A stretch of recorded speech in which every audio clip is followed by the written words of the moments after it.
I used to be an absolute bitch. I'm talking I would shy away from confrontation every single time.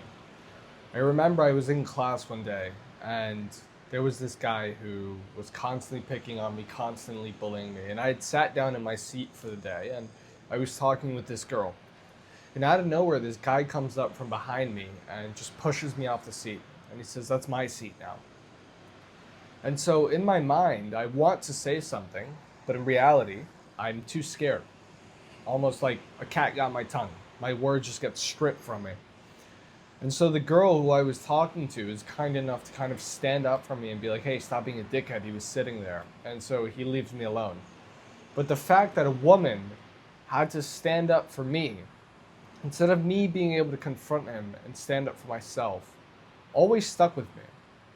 And I'm sure that you've had it. I'm sure every man has had it, is a point in their life when they realize that they're scared of confrontation, or almost they've been accustomed to not be confrontational. Because when you grow up and when you go to school, confrontation is seen as bad, it's seen as aggressive, it's seen as almost some form of criminal activity. But that's not the case at all. Confrontation is a core part of a man because confrontation means setting boundaries and making sure that somebody knows to not cross them. And that is a big difference between being aggressive, and I'll explain to you the difference. Being aggressive is a, going yourself to attack somebody, going out of your way to attack somebody for no reason. That's being aggressive. Being confrontational is you live in your box, right? And if somebody stays out of your box, you're very kind. But as soon as somebody crosses those boundaries and steps within your box, you have to let them know to get the fuck out of your box. And there is a big difference between that. And so the main reasons that men struggle with confrontation is number one, guilt, and number two, fear. And so let's break these down. Guilt. Men think that confrontation is inherently bad, that it's evil, that it's sort of immoral. That's not the case at all.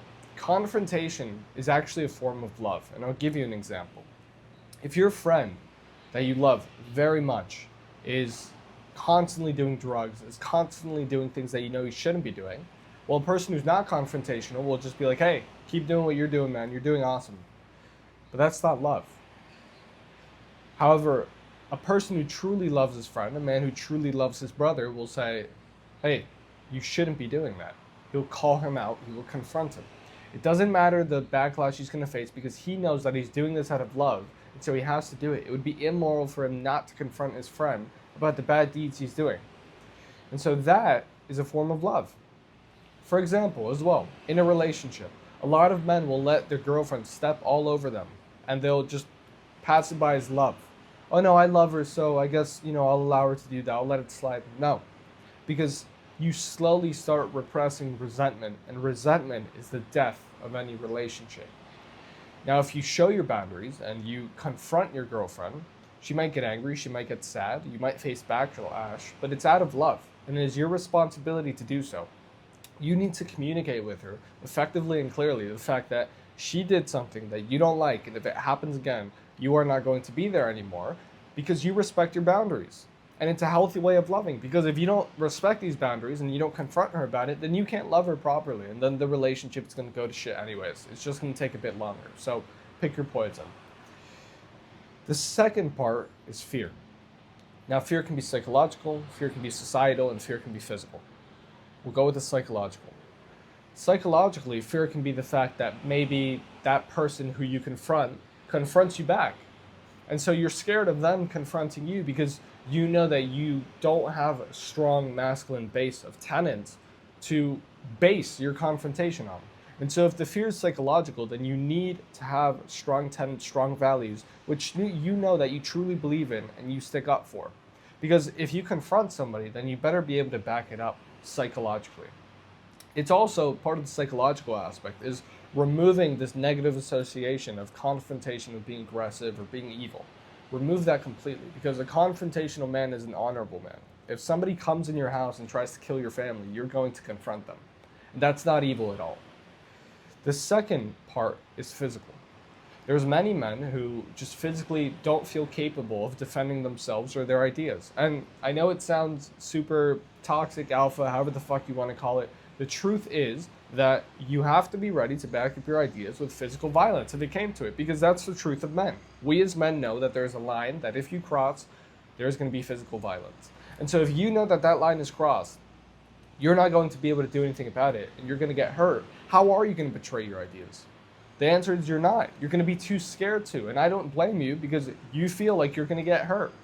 So my advice to you would be either to go to the gym or, even better, start a martial art and learn how to defend yourself. And again, I can't stress this enough when I say not to be aggressive, not to actively attack people, but to make sure that you can confront somebody properly, knowing that you have the confidence that if that person were aggressive and he wanted to attack you, that you could hold your own.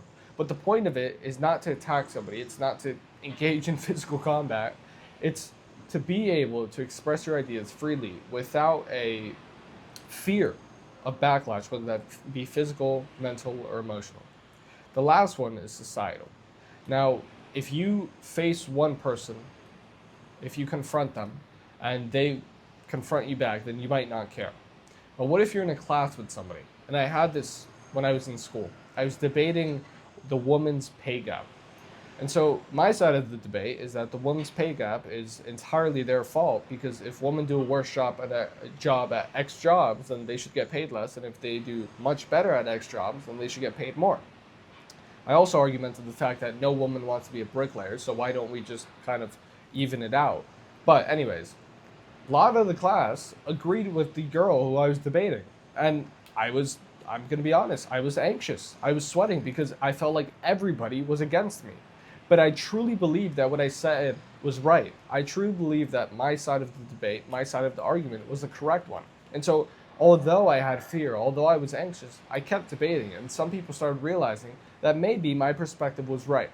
And that is the power of determination. That is the power of being convicted and connected to what you're saying. Is that even when society tells you you're wrong, you know that you're right. And nobody can take that away from you, that conviction. So this is the power of confrontation. As a man, you need to be confrontational. There is no way around it. You are half of the man that you could be if you fear confrontation.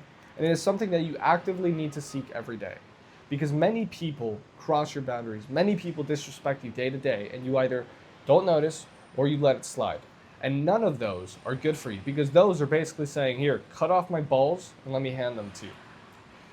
You need to stick up for what you believe in. You need to stick up for what you believe is right. It's what every hero you've admired has done. It's what every great man has done. And if you don't do the same, you will be mediocre.